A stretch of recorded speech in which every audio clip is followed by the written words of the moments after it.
Hello everyone, how are you guys? I hope you guys doing great today because pada video kali ini kami dari kelompok 3 akan mempresentasikan hasil dari diskusi kelompok kami yaitu tentang bronkitis. Tugas ini dibuat dalam rangka memenuhi tugas laporan pendahuluan pada mata kuliah Keperawatan Medikal Bedah 1 dengan dosen pengampu yaitu Ibu Waude Rahmadaniah, SCAP NS MCAP.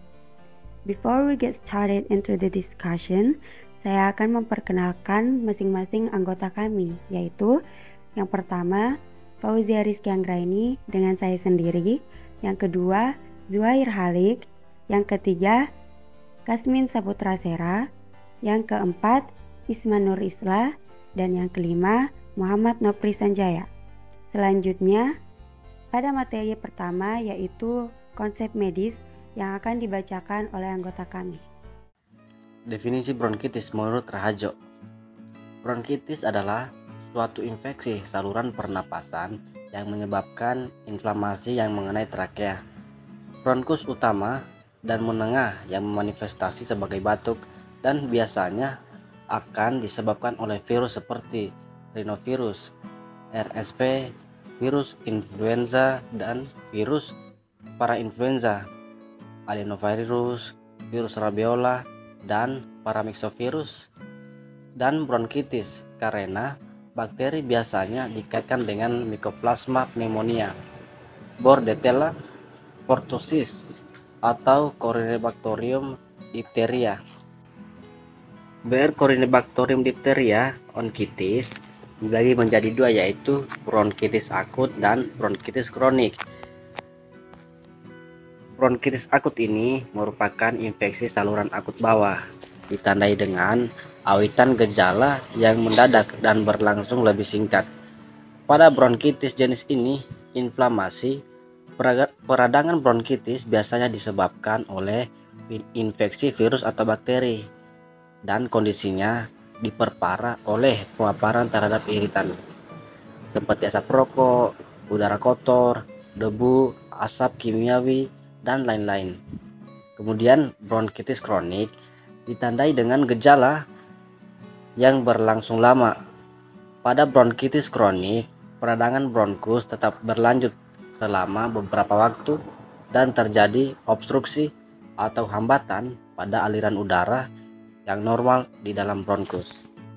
Selanjutnya, etiologi dari bronkitis yaitu bronkitis oleh virus seperti rhinovirus, RSV, virus influenza, virus parainfluenza, adenovirus, virus robeola, dan paramyxovirus.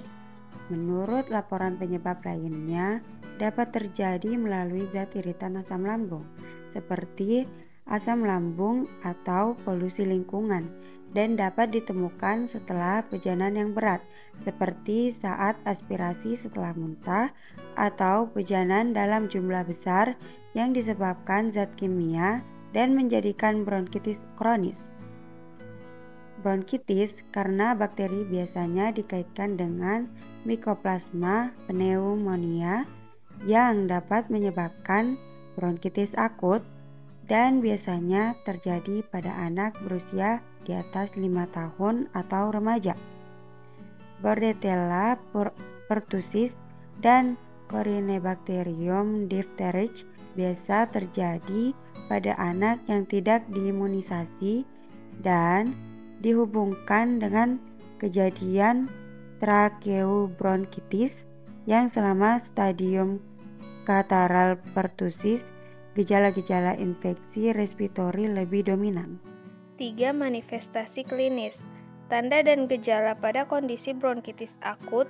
Yang pertama batuk, kedua terdengar ronki, ketiga suara yang berat dan kasar, keempat wheezing, kelima menghilang dalam 10-14 hari, keenam demam, dan yang ketujuh produksi sputum. Kemudian tanda dan gejala pada kondisi bronkitis kronis. Yang pertama batuk yang parah pada pagi hari dan pada kondisi lembab. Kedua, sering mengalami infeksi saluran napas seperti pilek atau flu yang dibarengi dengan batuk. Ketiga, gejala bronkitis akut lebih dari 2-3 minggu. Keempat, demam tinggi. Kelima, sesak napas jika saluran tersumbat. Dan yang terakhir, produksi dahak bertambah banyak yang berwarna kuning atau hijau. Patofisiologi. Terjadinya bronkitis itu bisa diakibatkan oleh paparan infeksi maupun non-infeksi. Apabila terjadi iritasi, maka timbullah inflamasi yang mengakibatkan vasodilatasi, kongesti, edema mukosa, dan bronkospasme. Hal ini dapat menyebabkan aliran udara menjadi tersumbat. Oleh sebab itu, mucociliary defense pada paru mengalami peningkatan serta kerusakan dan cenderung lebih mudah terjangkit infeksi. Pada saat timbulnya infeksi, maka kelenjar mukus akan terjadi hipertrofi serta hiperplasia, sehingga meningkatnya produksi sekret dan dinding bronkial akan menjadi tebal, sehingga aliran udara akan terganggu. Sekret yang mengental dan berlebih akan mengganggu dan aliran udara menjadi terhambat, baik itu aliran udara kecil maupun aliran udara yang besar. Komplikasi bronkitis akut yang tidak diobati secara benar cenderung menjadi bronkitis kronis, sedangkan bronkitis kronis memungkinkan anak muda mendapat infeksi. Gangguan pernapasan secara langsung sebagai akibat bronkitis kronis ialah bila lendir tetap tinggal di dalam paru, akan menyebabkan terjadinya atelektasis atau bronkiektasis. Kelainan ini akan menambah penderita pasien lebih lama. Pemeriksaan penunjang. Pemeriksaan yang dilakukan pada klien bronkitis kronik adalah meliputi ronsen toraks, analisa sputum, tes fungsi paru, dan pemeriksaan kadar gas darah arteri. Penata laksanaan. Pengelolaan pasien bronkitis terdiri atas 2 kelompok. Pengobatan konservatif terdiri atas yang pertama, pengelolaan umum. Pengelolaan umum ditunjukkan untuk semua pasien bronkitis, meliputi menciptakan lingkungan yang baik dan tepat untuk pasien, memperbaiki drainase sekret bronkus. 2. Pengobatan khusus kemoterapi bronkitis dapat digunakan secara kontinu untuk mengontrol infeksi bronkus atau ISPA untuk pengobatan eksaserbasi infeksi akut pada bronkus atau paru atau kedua-duanya digunakan. Kemoterapi menggunakan obat-obat antibiotik terpilih.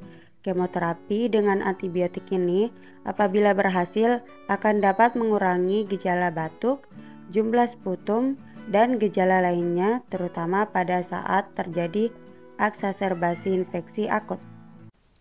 Sekian dari pemaparan materi kelompok kami. Kami dari kelompok 3 mengucapkan thank you for watching and enjoy your life. Bye!